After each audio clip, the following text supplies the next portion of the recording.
Dans cette partie, nous allons créer le service qui va nous permettre à notre utilisateur de se connecter. Donc pour cela, je reviens dans mon dossier API. Je vais créer un nouveau dossier que je vais appeler login. Et à l'intérieur de ce dossier, je vais créer un fichier root.ts. Ensuite, ce que je vais faire, je vais commencer par importer Prisma from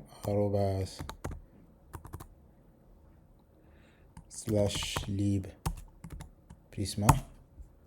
Et la deuxième chose à faire, c'est de revenir au niveau de mon dossier type pour créer le DTO. Donc là, je vais l'appeler export type. Je vais l'appeler request body. Request body. Et là, on aura l'email qui sera de type string.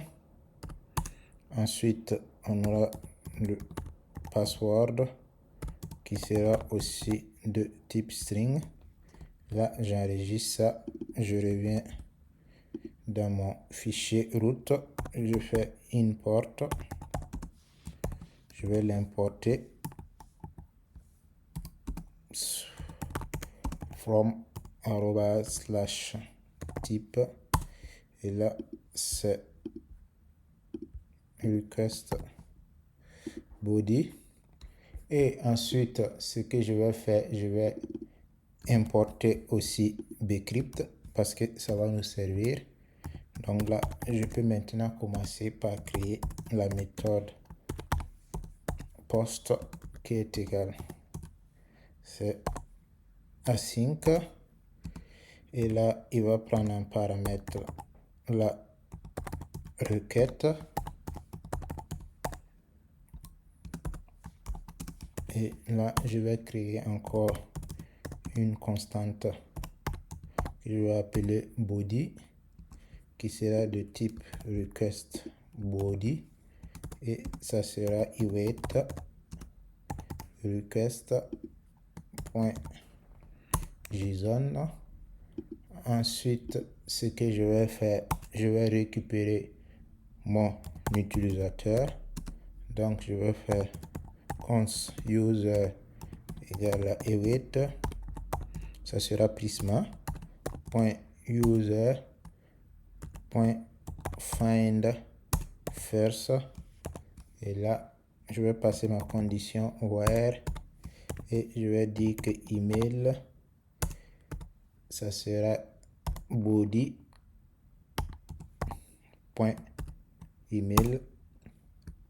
J'enregistre ça.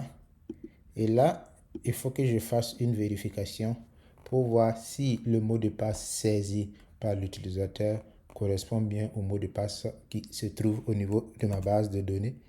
Donc là, je vais commencer par faire d'abord si j'ai un utilisateur et ensuite je vais faire await.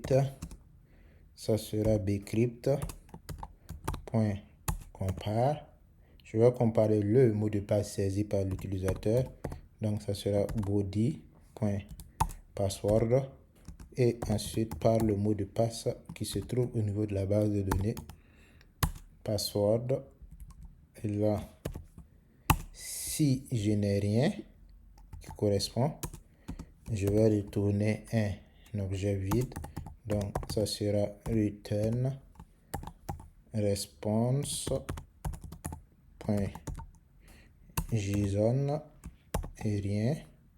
Par contre, si j'ai un utilisateur, ce que je vais faire, je vais retourner les informations de l'utilisateur sauf son mot de passe.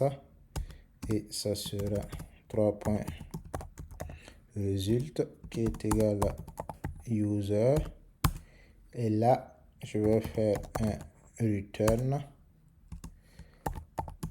response.json. Et là, je vais mettre résultat.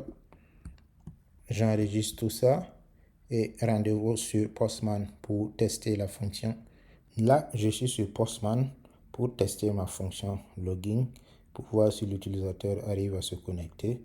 Donc, je viens ici, je clique sur un nouveau onglet. Je choisis la méthode post. Là, ce sera localhost 3000/API login. Et là, au niveau de mon body, là, je vais choisir JSON. Et là, ça sera email. L'email, c'était, je le copie directement pour éviter les erreurs. chris@test.com. Et le mot de passe, c'est 1, 2, 3. Et je clique sur Send. Et là, je vois que j'ai un dessin OK et j'ai les informations de mon utilisateur. Maintenant, la prochaine étape sera la mise en place de l'authentification avec NextAuth. Et pour cela, on va utiliser le provider Credential. Rendez-vous à la prochaine vidéo.